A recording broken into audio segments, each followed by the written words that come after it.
Hi guys, and welcome to the start of a brand new series of Semajical Story Time with me, your host, Semajical, James, that is. We now start series 2 of Semajical Story Time, and I'm starting with the first installment of a brand new series of stories, the Danielle Smith series. And the first of these stories is Danielle Smith and the Time Machine. Here we go. Professor Smith's Laboratory, 2003. Danielle Smith was a normal 8-year-old girl who lived with her mum Frida, who was a university lecturer, and her dad, Professor John, who was a scientist whose laboratory she loved looking around, and was only allowed inside under parental supervision because of all the inventions he'd made. They were showing her some of them. She was amazed by all of them, especially the automatic social studies and homemade oddity look-alike likelihood echo machine, or asshole for short, which he thought was funny because of its name.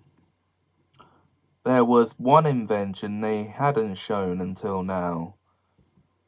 She was standing over by the cloth that was covering up a hidden project. "Hey, Mum and Dad, what's under this cloth?" she asked them. Professor John came over to join her. "You want to know what's under this cloth, do you?" he asked. "Yes, Dad, I do want to know," replied Danielle. Frida came over to join them. "I don't know, John. She might not be ready for this," she advised. "What harm can it cause, dear?" asked Professor Smith, as he pulled off the cloth, unveiling a futuristic space-age-looking vehicle with comfortable-looking leather seats in the cab, which was designed for 3 travelers, a dashboard with clocks, digital calendars, and hourglasses built all over it, along with a computer input system for entering dates, times, and places into it, along with a backwards and forwards keys for inputting which direction they wish to travel, and a return key for returning home, a flux capacitor in the back, and an overhead cloaking device to disguise the vehicle and its occupants as different things and people depending on where they ended up. "Dad, what is this thing?" asked Danielle in sheer amazement.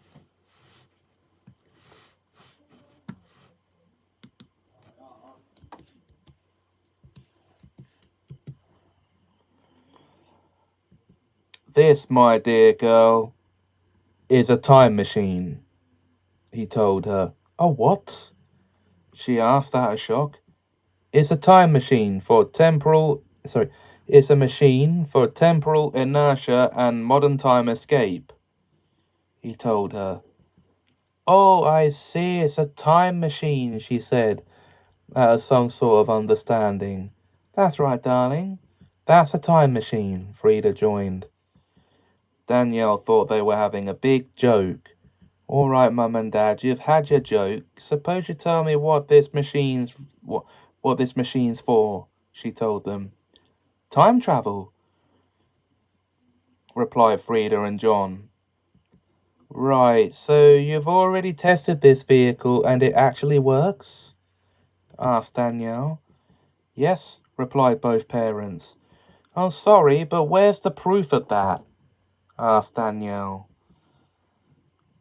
John was already in the driver's seat, setting up the time machine, while Frida opened the garage door and brought her to the car and helped her get seated before getting in herself.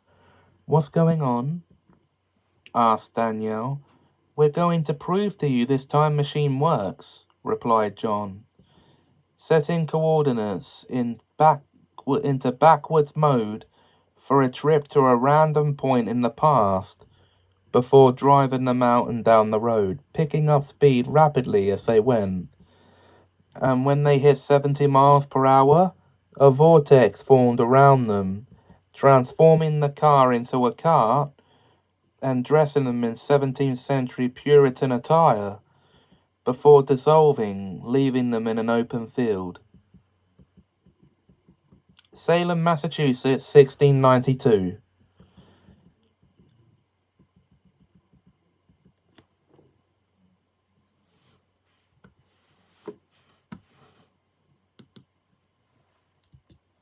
When they slowed down and stopped, John checked the time circuits and was horrified.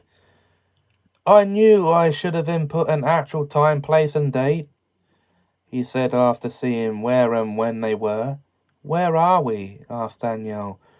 We're in the Salem, Massachusetts, 1692. "The current time is 3:35 p.m., he replied. "Why is that bad?" asked Danielle.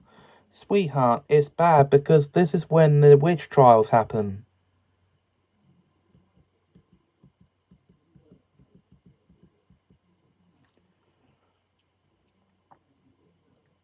Danielle checked her clothes. "Oh, I see.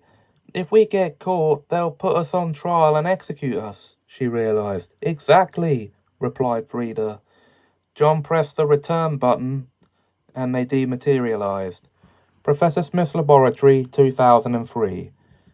They arrived safely back in their own car and their own clothes as they parked up and exited the time machine. "Was that proof enough for you, sweetie?" asked John. "Was it ever? I never could have thought time travel would be possible, but there it was, right in front of me," replied Danielle excitedly. "Yes, darling, but we had to warn you never to use the time machine without supervision from either your father or myself," Frida told. John joined them. After locking the time machine safely behind a pair of heavily secure iron doors. "You must promise her she won't go near it or use it without parental supervision," he told her. "I promise I won't go near the time machine or use it without parental supervision," Danielle promised them as they left the laboratory to go into the house. Later that night, it was the middle of the night, and Danielle got up to get a drink when she decided to mute the travel tube and sneak directly down where the time machine was hidden. Got in and fired it up.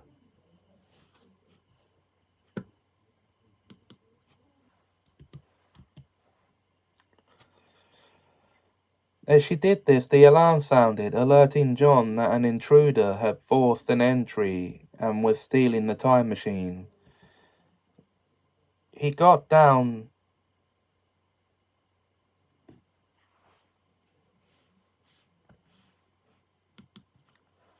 there in time to see the time machine cruising out of the room, but was too late to stop whoever was piloting it. "Come back here!" he yelled as the car sped off out the garage door, and he saw it was Danielle. "That naughty girl has broke her promise," he fumed. Meanwhile, as Danielle approached the 70-mile-per-hour milestone to reach her desired time period, she disappeared into a vortex, disguising the time machine as an old-fashioned motor car.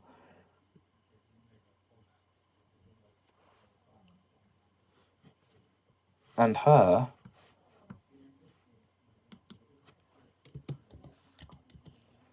as an Edwardian girl before dissolving and bringing her to a halt.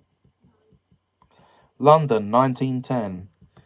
As the car parked up, she looked around herself in silent awe at the splendor of Edwardian London. She checked the time circuits. 6th of June 2010. She took a look around herself in amazement to see a whole crowd of smartly dressed gentlemen and elegantly dressed women. bustling about the busy city, but nobody was seeming to notice her or the time machine. Although if anyone did notice her, they'd be seeing a strangely dressed young girl driving a motor car without being old enough or licensed to operate a vehicle, which was illegal. "This is amazing," she said in awe of her surroundings. She tooted the horn and drove on through the street, going very slowly, setting the controls to take her into the future. "Enough of the past, now to see the future," she said as she sped up a bit. That should be a bit.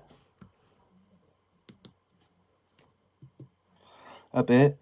Before sparks started coming off the car as she got up to 70 miles per hour and disappeared into non-existence.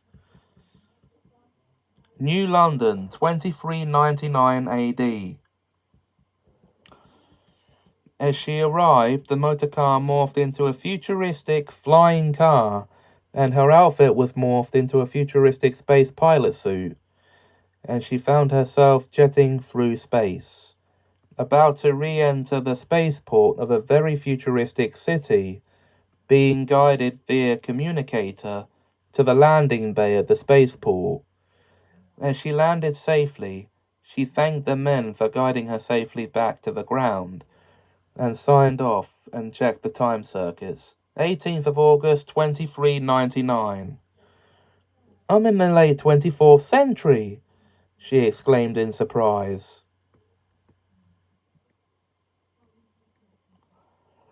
As she opened the hatch and allowed some men to assist her in climbing safely out of the flying car, as it auto-powered down and turned invisible. Within the next half hour, they'd set her up with a room inside their building and assigned her to a guardian to look after her. She was wise enough to use an alias so they wouldn't find out who she was. Her name was Jane Fission while she was there, and everyone was happy with that. But how did she explain her car turning invisible? Her guardian, Olivia Vortex, wasn't fooled by the facade, as she was a historian and had learned about her family. "Look here, Danielle Smith, you don't have to pretend with me. I know you're the daughter of the scientist John Smith. I also know you're from the year 2003, and you came here in a time machine that he invented, which you stole after promising you wouldn't use it without parental supervision. And that suit you're wearing is part of a feature of the time machine, which morphs it and the travelers into a vehicle and clothes at the times they're visiting. You are very naughty for it, and you need to go back to your home time," she scolded.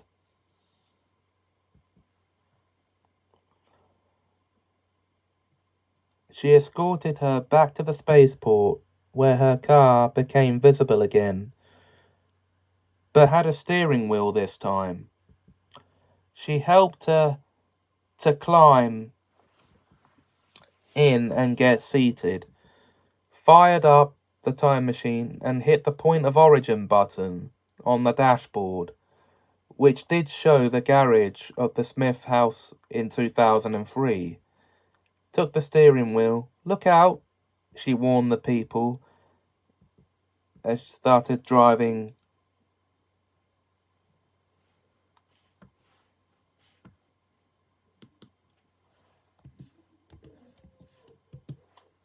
quite fast until she was gone. Once she was on the road, she floored it up to 70 miles per hour and disappeared. Smith House, 2003.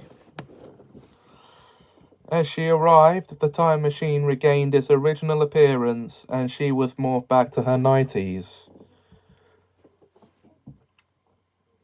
She drove into the back garage, reset the time circuits to default, and powered down to turn off the ignition. As she left the garage, she checked the time and date on her phone. 8th of August 2003, 23:54. Her jaw fell open at the sight of it. Instead of arriving shortly after she left on her joyride, she'd arrived just before she got up to steal the time machine. This is my chance to try and stop myself from stealing the time machine, she whispered to herself, and went back to the garage and hid behind the time machine. Soon the door opened, and her past self came in and tried to enter the time machine. So she revealed herself. "Danielle, stop! Don't!" she shouted. Past Danielle looked at her. "Who are you?" she asked. "I'm you," replied Danielle. "I can see that, but where are you from?" replied past Danielle. "You're not going to believe this, but I'm from the future." "There, I said it," replied Danielle. Past Danielle looked at her. "Right, of course you are," she said suspiciously. "Look, Danielle, if I wasn't you from the future, then how could I know this? Earlier today, you promised Mum and Dad you wouldn't use the time machine without parental supervision," replied Danielle. "How do you know that?" asked past Danielle in amazement. "Because I'm you after you did what you're about to do right now and break your promise by stealing the time machine and going for that joyride," replied Danielle. "How did you end up here?" asked past Danielle. "I was in the year 2399 when they found out who I was and sent me back. I was actually trying to get back to my own time, but ended up here," Danielle told her. "You didn't set the point of origin to return you to the moment after you left?" asked past Danielle. "I didn't think of that," replied Danielle. Past Danielle considered it for a few moments before coming to the decision not to go ahead with her plan, resetting time to the time she woke up in the night in a cold sweat. "What a strange dream," she said, and went to wash her face. As she made her way back to bed, the alarm sounded, and she rushed down to the garage to find the doors to the back forced open. "Oh no!" she exclaimed. John and Frida arrived just in time to see the car speeding past them and off out into the street. "Oh shit! Someone stole the time machine!" exclaimed John. "I don't think whoever they are, they know it's a time machine," said Frida. "Well, they're going to get a big surprise," said Danielle, watching on Chronovision. As the car arrived in 1856, morphed into a cart and horses, and the thieves were morphed into cowboy bandits, revealing their faces. She took a printout of their faces, which had their names underneath them. "Gareth Blackman and Seth Stewart are going to be very sorry they did this," said Danielle as she pressed the retrieve button, retrieving them and the time machine, morphing it and them back to their original appearances. John and Frida grabbed them out by the scruffs of their necks, while Danielle called the police to come and arrest them. And that was Danielle Smith and the Time Machine.